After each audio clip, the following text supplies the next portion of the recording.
Hello dear students, in today class we are going to start a new chapter that is Stoichiometry 2।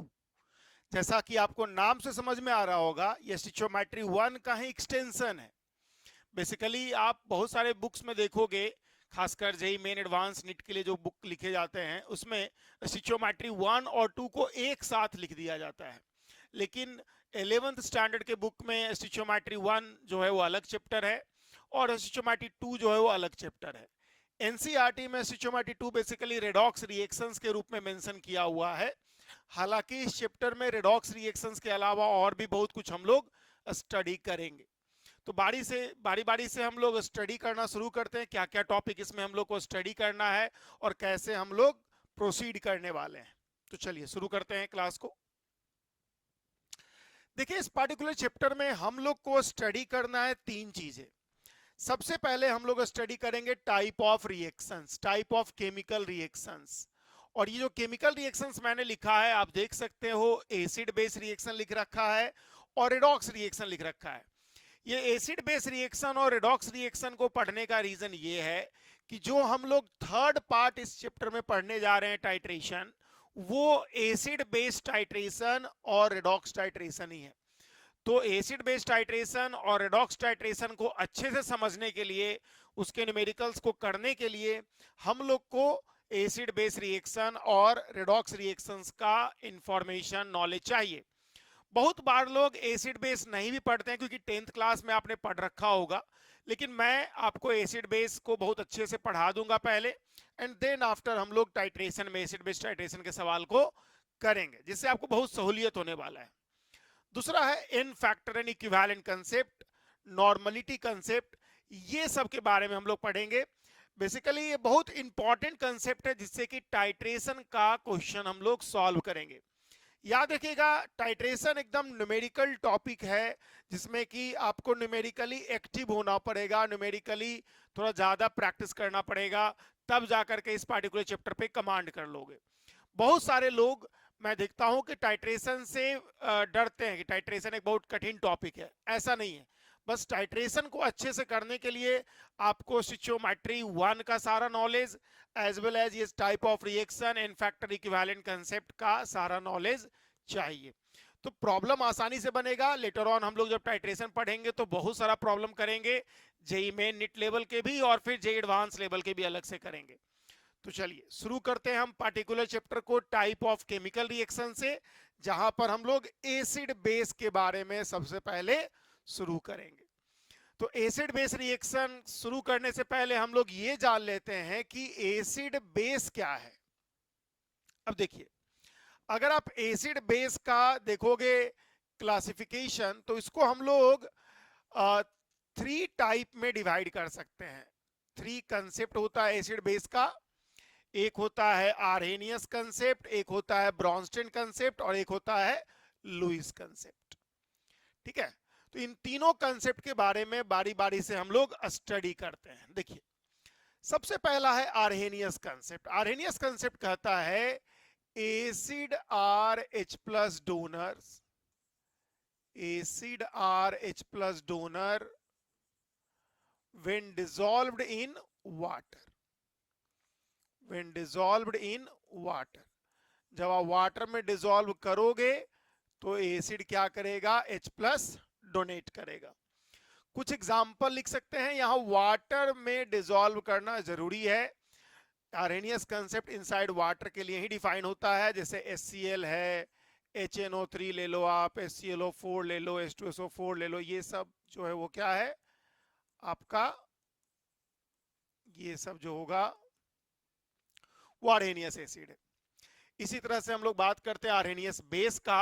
तो base क्या होता है, basis, Arrhenius base की बात करें, bases are OH minus donor, OH minus donor होगा when dissolved in water.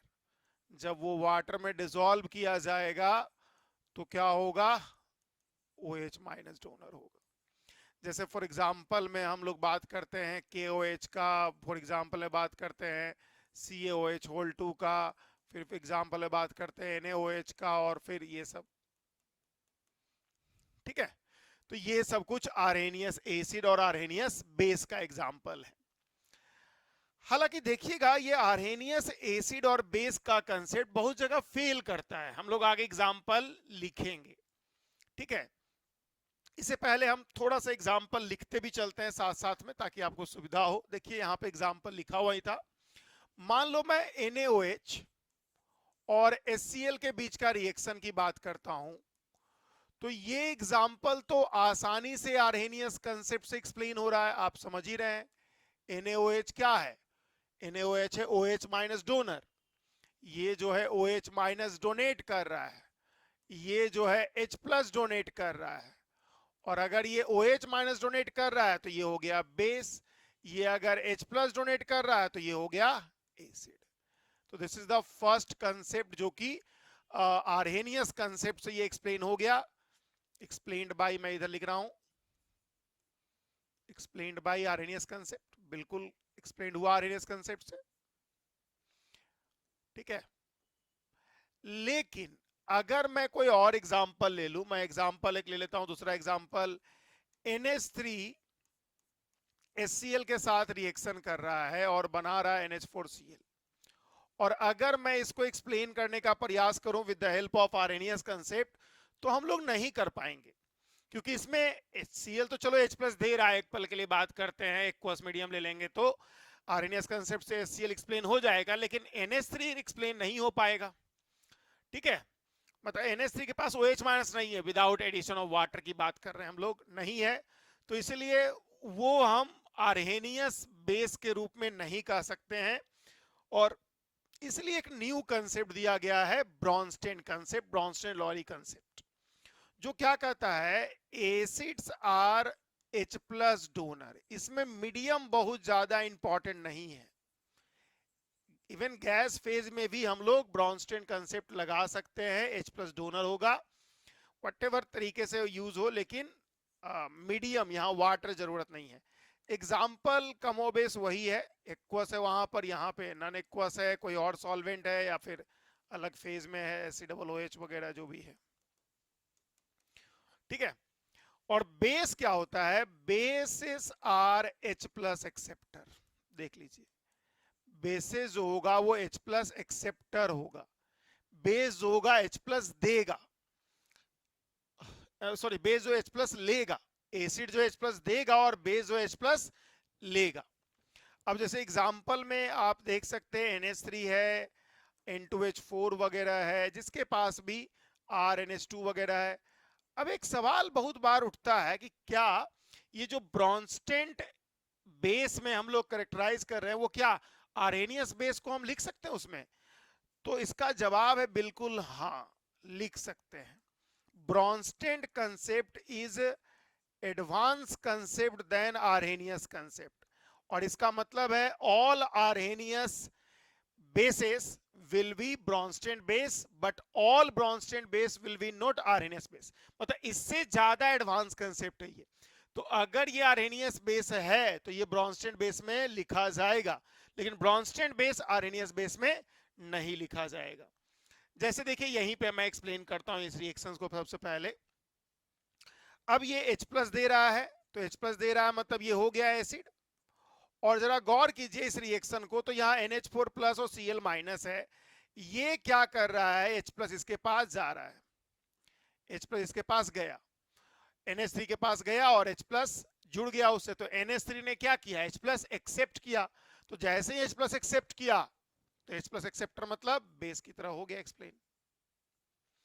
तो ये एक्सप्लेन हो गया किससे? Explained by Bronsted concept, Bronsted Lowry concept, ठीक है, इससे हो गया क्लियर है बात।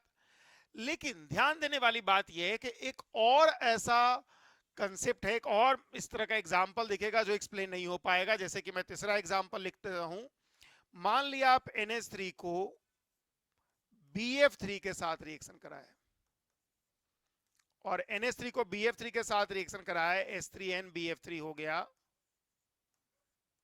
जुड़ गया, बेसिकली यहां पर लोन पेयर है, और ये जो है इसको दे दिया और देकर के बन गया H3N BF3।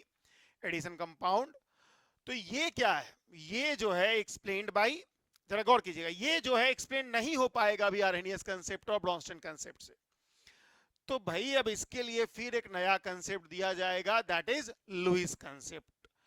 अब लुईस कंसेप्ट देखिए क्यों नहीं एक्सप्लेन हुआ, एक बात ये भी है कि सर क्यों नहीं एक्सप्लेन हुआ। तो एक्सप्लेन इसलिए नहीं हुआ क्योंकि इसमें कोई H प्लस देने वाला लेने वाला नहीं है। यहां पर मैंने दिखा दिया था, ये लोन पेयर दे रहा है, NH3 अपना लोन पेयर BF3 में बोरोन को दे रहा है। जो लोन पेयर देता है उसको बोलते हैं हम लोग बेस, और जो लोन पेयर लेता है उसको हम लोग बोलते हैं acid, according to Lewis concept. तो ये जो होगा वो एक्सप्लेन होगा किससे, एक्सप्लेन्ड बाय लुईस कंसेप्ट। सिर्फ लुईस कंसेप्ट ही जो थर्ड एग्जांपल है उसको एक्सप्लेन कर सकता है एज एसिड बेस रिएक्शन। तो ध्यान देने वाली बात आपके पास है कि किस तरह से आपको सोचना है। अब तो लुईस कंसेप्ट को मैं थोड़ा सा यहां पे एक्सप्लेन कर देता हूं। लुईस कंसेप्ट क्या होता है, acids are electron pair acceptor. Acid जो होता है इलेक्ट्रॉन पेयर एक्सेप्टर होता है, जबकि बेस जो होता है bases are electron pair donor. अब सवाल ये उठता है, कुछ एग्जाम्पल तो आप लिख सकते हैं कि जिसमें इलेक्ट्रॉन की कमी हो, जैसे कि आप अगर थोड़ा जानते हैं ऑर्गेनिक मतलब सॉरी केमिकल बॉन्डिंग, तो आपको पता होगा कि ये सब जो है मॉलिक्यूल इलेक्ट्रॉन डिफिशिएंट मॉलिक्यूल है, तो ये सब तो है ही। सवाल ये उठता है कि क्या आर्हेनियस और ब्रॉन्स्टेड एसिड भी लुईस एसिड के कैटेगरी में आएगा? बिल्कुल आएगा। जो लुईस कंसेप्ट है ना वो सबसे ज्यादा एडवांस कंसेप्ट है, और इसका मतलब है हर आर्हेनियस एसिड और बेस या ब्रॉन्स्टेड एसिड और बेस लुईस एसिड बेस होगा, बट रिवर्स ट्रू नहीं है। यहां पर भी वही बात है, पहले वाला तो सारा होगा ही होगा, उसमें कोई डाउट नहीं है कि कुछ उसमें से नहीं होना है। उसके अलावा और भी कुछ कुछ आपको दिखेगा, NaOH वगैरह, ये सब और भी कुछ एग्जाम्पल आप ले सकते हैं। तो इससे आपको दिख रहा होगा कि लुईस कंसेप्ट जो है वो सबसे एडवांस कंसेप्ट है। हालांकि लुईस कंसेप्ट का जो इस्तेमाल है वो नॉर्मली ऑर्गेनिक इनऑर्गेनिक केमिस्ट्री में होता है, फिजिकल केमिस्ट्री में बहुत कम ही हम लोग लुईस कंसेप्ट का इस्तेमाल करते हैं। अब रही बात, मैंने कह तो दिया कि आर्हेनियस एसिड होगा तो ब्रॉन्स्टेड एसिड भी होगा, ब्रॉन्स्टेड एसिड होगा तो लुईस एसिड भी होगा, लेकिन ये कैसे होगा इसको जरा एक्सप्लेन कर लेते हैं, इन सभी एग्जांपल से समझ लेते हैं कैसे हो रहा है। देखिए पहला रिएक्शन आपके सामने है और वो दिख रहा था आर्हेनियस कंसेप्ट से एक्सप्लेन हो रहा था। मैं क्या करता हूं, इसको ब्रॉन्स्टेड से एक्सप्लेन करता हूं। तो चलिए ब्रॉन्स्टेड से अगर मैं एक्सप्लेन करना चाहता हूं तो मैं क्या करता हूं कि मैंने बताया था ब्रॉन्स्टेड एसिड मतलब जो H प्लस देगा तो एसिड तो हो ही गया, और ब्रॉन्स्टेड में बेस मतलब जो H प्लस लेगा तो H प्लस, तो यहां से आप बोल सकते हैं कि OH माइनस ने लिया, भाई OH माइनस ने H प्लस लिया, और OH माइनस ने H प्लस ले करके क्या किया है, OH माइनस ने H प्लस ले करके H2O बनाया है। अब ध्यान दीजिएगा, OH माइनस ने H प्लस ले करके H2O बनाया है, क्लियर बात। OH माइनस ने यहां पर H प्लस लिया है और H2O बनाया है, तो ये एक्सप्लेन हो गया ब्रॉन्स्टेड कंसेप्ट से भी। समझिए NaOH का जो पार्ट है OH माइनस, उसने H प्लस लिया, और H प्लस लिया मतलब ब्रॉन्स्टेड कंसेप्ट वहां पर वैलिड हो गया। तो ये एक्सप्लेन हो रहा है ब्रॉन्स्टेड कंसेप्ट से, देख सकते हैं जो वन एग्जांपल है ब्रॉन्स्टेड कंसेप्ट से भी एक्सप्लेन हो गया है।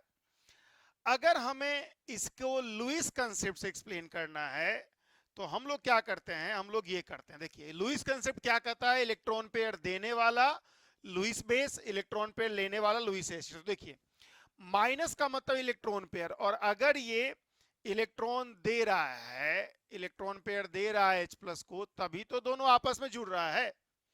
समझिएगा, ये इलेक्ट्रॉन पेयर दिया H प्लस को, इलेक्ट्रॉन पेयर दिया मतलब दोनों जुड़ गया।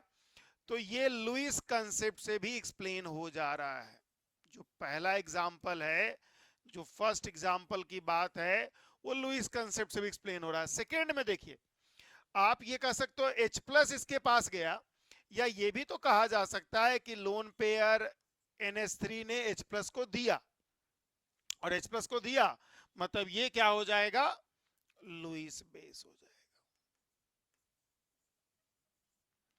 लुईस कंसेप्ट से एक्सप्लेन हो जाएगा, बेसिकली लुईस बेस हो जाएगा, यहां पर लुईस कंसेप्ट से ये एक्सप्लेन हो जाएगा, और ये तो लुईस कंसेप्ट से एक्सप्लेन हो ही रहा है। तो बेसिकली जो आर्हेनियस एसिड होता है वो ब्रोंस्टेड एसिड भी होगा और वो लुईस एसिड भी होगा, लेकिन रिवर्स ट्रू नहीं है। तो यहाँ पे देखिए एक छोटा सा पॉइंट यहाँ पे लिख रखा है, जगह थोड़ा कम ही है लेकिन लिख रखा है मैंने, ऑर्डर ऑफ एडवांस कंसेप्ट, कौन सा कंसेप्ट सबसे एडवांस है? तो Lewis concept is the most advance concept of acid and base, उससे कम एडवांस कंसेप्ट है ब्रोंस्टेड एसिड और बेस, और सबसे कम एडवांस कंसेप्ट है आर्हेनियस एसिड और बेस। ठीक है, फिजिकल केमिस्ट्री के पॉइंट ऑफ व्यू से देखा जाए तो हम लोग आर्हेनियस और ब्रोंस्टेड एसिड बेस तक ही स्टडी करते हैं। लुईस कंसेप्ट मेनली ऑर्गेनिक और इनऑर्गेनिक केमिस्ट्री में यूज होता है। तो चलिए अब देखिए कुछ कैरेक्टरिस्टिक्स है एसिड का और बेस का। जैसे देखिए पहला है दे हैव सॉवर टेस्ट। अब ये किसका कैरेक्टरिस्टिक है भाई? तो ये कैरेक्टरिस्टिक है एसिड का। ठीक है, एसिड का टेस्ट सॉवर होता है, खट्टा होता है, जबकि बेस होता है बीटर टेस्ट का होता है। ठीक है, they turn bromomethyl blue from blue to yellow. याद रखिएगा ब्रोमोमिथाइल ब्लू एक इंडिकेटर है जो कि बेसिक मीडियम में ब्लूइश कलर का होता है और एसिडिक मीडियम में येलो कलर का हो जाता है। तो बोल रहा है क्या, ब्लू टू येलो मतलब एसिडिक मीडियम है, एसिड की बात है। फिर कह रहा है they turn red litmus paper blue. तो रेड लिटमस पेपर को ब्लू कौन करता है? बेस करता है, याद रखिएगा। एसिड जो है ब्लू टू रेड करता है। ठीक है, आप ऐसे भी याद, एक ट्रिक है मेरे पास, HBr एसिड है, एसिड जो है वो क्या कर रहा है? ब्लू टू रेड कर रहा है, इस तरह से याद रख लीजिए HBr। They have slippery feeling, ये नॉर्मली बेस के लिए होता है, स्लिपरी फिलिंग जो होगा बेस के लिए होगा। और फिर कह रहा है they react with active metal to produce hydrogen gas. Stoichiometry 1 में ही पढ़ रखा है हम लोगों ने कि एसिड रिएक्ट करता है एक्टिव मेटल के साथ और हाइड्रोजन गैस प्रोवाइड करता है, तो ये एसिड का हो गया प्रॉपर्टी। तो ये सब कुछ बेसिक प्रॉपर्टी है एसिड और बेस का, जो कि मैंने यहाँ पर लिस्ट कर रखा है, आपको समझ में भी आ रहा होगा क्या है।